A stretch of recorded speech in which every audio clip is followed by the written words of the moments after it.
నిజంగా పాపం game changer movie flop అయిందా హిట్ అయిందా అనేది తెలియకుండా మెగా ఫ్యాన్స్ అయితే డైలమాలు ఉండిపోయారు భయ్యా.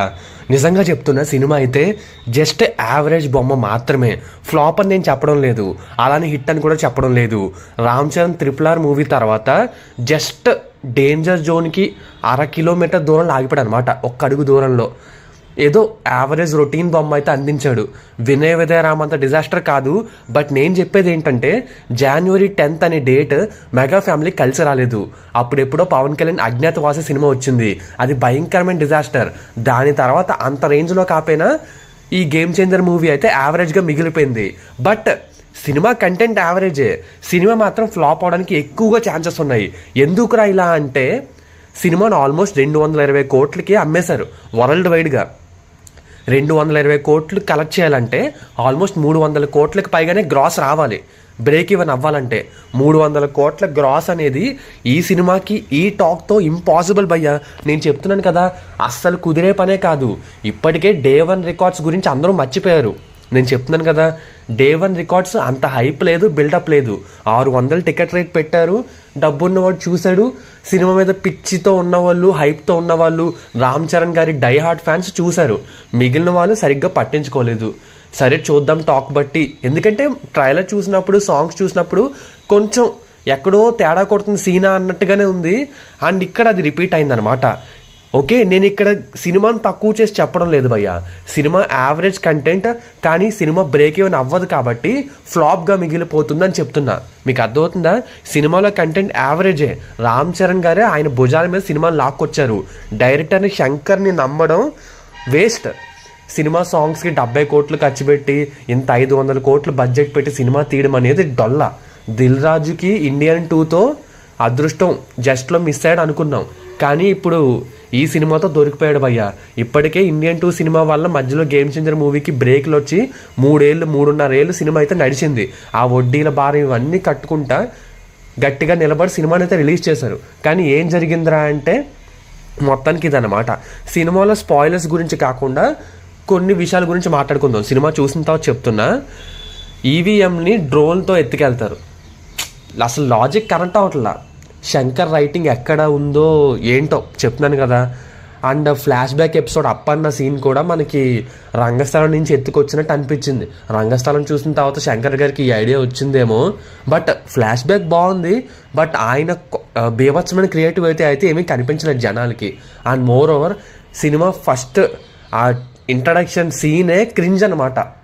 ఆ ట్రైన్ ఫైటు, ఆ హెలికాప్టర్ సీన్ను worst cringe. Ram Charan RRR తర్వాత ఇన్నేళ్ళకి మళ్ళీ స్క్రీన్ మీద ఎంట్రీ వేస్తున్నాడంటే వేరే లెవెల్ ఉండాలి ఇంట్రడక్షన్. కానీ ఏంట్రా అయ్యా అంటే మొత్తం పాడు చేసి తొప్పారు. ఎందుకు బాగోదు. నేను చెప్తున్నానని మీరు అందరూ నన్ను తిట్టచ్చు కామెంట్స్లో, బట్ నిజాలు మాట్లాడుకోవాలి కాబట్టి చెప్తున్నా. నిజాలు మీకు వినగలిగే ధైర్యం ఉంటే వీడియో ఎండింగ్ వరకు చూడండి, లేదు అంటే మీ ఇష్టం భయ్యా. చెప్తున్నాను కదా, 70 కోట్లు సాంగ్స్ ఖర్చు పెట్టారన్నారు. మరి నానా హైరాణ సాంగ్ ఏమైంది అడిగితేనేమో సినిమాలో లేదు. కొంతమంది మీ థియేటర్లో వేశారని అడుక్కుంటున్నారు వేరే వేరే వాళ్ళని. ఎవరి థియేటర్లో నా సాంగ్ పడలేదు. ఎందుకురా అంటే, అది ఇన్ఫ్రారెడ్ కెమెరాస్తో ఏదో తీసారంట. అది ఎడిటింగ్లో పెడుతున్నప్పుడు, సినిమా మధ్యలో ఆ సాంగ్ పెడుతున్నప్పుడు ఏదో సమ్ టెక్నికల్ ఇష్యూస్ అయితే వచ్చాయి. ఇది నిజంగానే నిజం.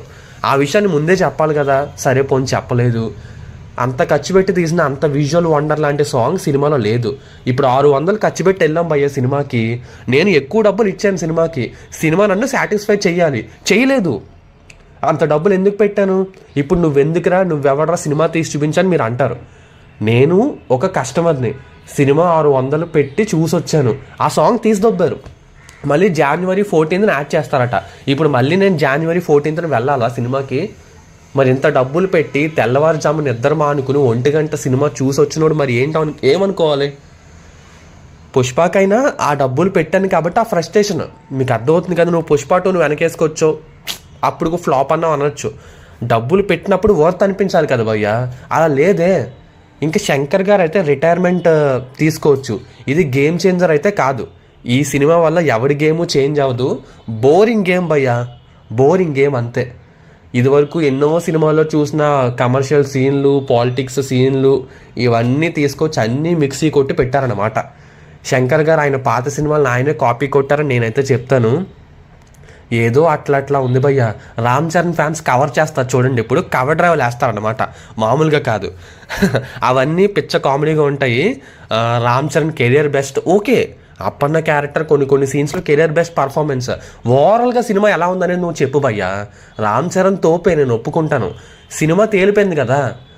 హిందీలో కలెక్షన్స్ వస్తాయా? తెలుగులోనే డివైడ్ టాక్ వచ్చింది, ఫ్లాప్ అంటున్నారు, రాట్లా. హిందీలో కలెక్షన్స్ అసలు మర్చిపోవాల్సిందే. బుకింగ్సే లేవయ్యా. ఇంకా ఏం చెప్తాం. యూఎస్ఏలో ఆల్రెడీ ఎప్పుడో December 15th బుకింగ్స్ ఓపెన్ చేశారు. నీకు సినిమా రిలీజ్కి ముందు అసలు ఏ రికార్డు పెట్టలా. ఇప్పుడు ఈ టాక్తో యూఎస్ఏలో బుకింగ్స్ ఇంకా దారుణంగా పడిపోతాయి, కష్టమే. తమిళ్లో నాకైతే రిపోర్ట్స్ అయితే లేవు భయ్యా. తమిళ్లో మరి టాక్ ఎలా ఉందో కొంచెం సేపట్లో తెలుస్తుంది. బట్ బీభత్సంగా అడ్వాన్స్ బుకింగ్స్ ఫస్ట్ డే థియేటర్లు ఫుల్ అవుతున్నాయి, అంత సీన్ అయితే లేదు. శంకర్ గారి మీద తమిళ్లోనే సరిగ్గా క్రేజ్ లేదు. ఇండియన్ 2 తర్వాత ఆయనకి దండం పెట్టారు, ఓరే బాబు నీకు దండం రా బాబు అని చెప్పి. అంతకుముందు రోబో 2.2 బడ్జెట్ ఎక్కువైపోయి అది కూడా ఎత్తేసింది, దాంట్లో కూడా స్టోరీ ఏమి ఉండదు. అంతకుముందు ఐ సినిమా ఇవన్నీ పరమ ఘోరమైన రాడ్లు. ఇంకా ఆయన రిటైర్ అయితే మంచిదేమో, ఆయన వల్ల అయితే ఏం ఉపయోగం లేదు.